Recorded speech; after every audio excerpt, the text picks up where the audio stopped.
6 দফা বাস্তবায়নের দাবিতে চট্টগ্রামে কর্মবিরতি পালন করছেন ইন্টার্ন চিকিৎসকরা। সকাল 8টা থেকে এই কর্মবিরতি শুরু হয়। তবে কর্মবিরতির বাইরে ছিল চট্টগ্রাম মেডিকেলের জরুরি বিভাগ এবং বহির্বিভাগের চিকিৎসা সেবা। দাবি মেনে নেওয়ার আহ্বান জানিয়ে দুপুরে মেডিকেল কলেজের সামনে সমাবেশ করেন আন্দোলনকারীরা।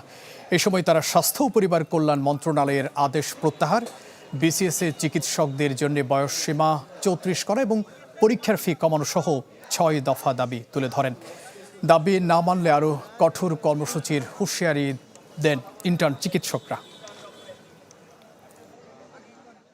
আমরা স্বাস্থ্য শিক্ষা অধিদপ্তর থেকে একটি পূর্ণ প্রজ্ঞাপন চাচ্ছি, যার মাধ্যমে এই ট্রেনি চিকিৎসকদের যে ভাতা 1000 থেকে 2000 উন্নীতকরণ বা যতজন ট্রেনি করবে সবাইকে সম্পূর্ণ ভাতার আওতাভুক্ত করার জোর দাবি জানাচ্ছি।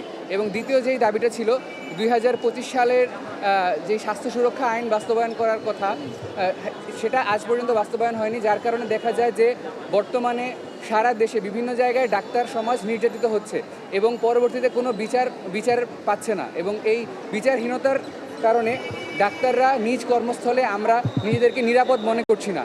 এই অনিরাপত্তা নিয়ে আমরা আর কতদিন পর্যন্ত কাজ করে যাব, সেটা হচ্ছে আমার প্রশ্ন। স্বাধীনতার এত বছর পরেও বাংলাদেশে বেসরকারি ডাক্তারদের সুনির্দিষ্ট কোনো বেতন কাঠামো গড়ে ওঠেনি। এর কারণে দেখা যায় যে বেসরকারি হাসপাতাল কর্তৃপক্ষ ডাক্তারদের বিভিন্নভাবে শোষণ করে, অন্যায্য টার্মিনেশন করে। আমরা এ কারণে বেসরকারি ডাক্তারদের সুনির্দিষ্ট বেতন কাঠামোর দাবি জানাচ্ছি।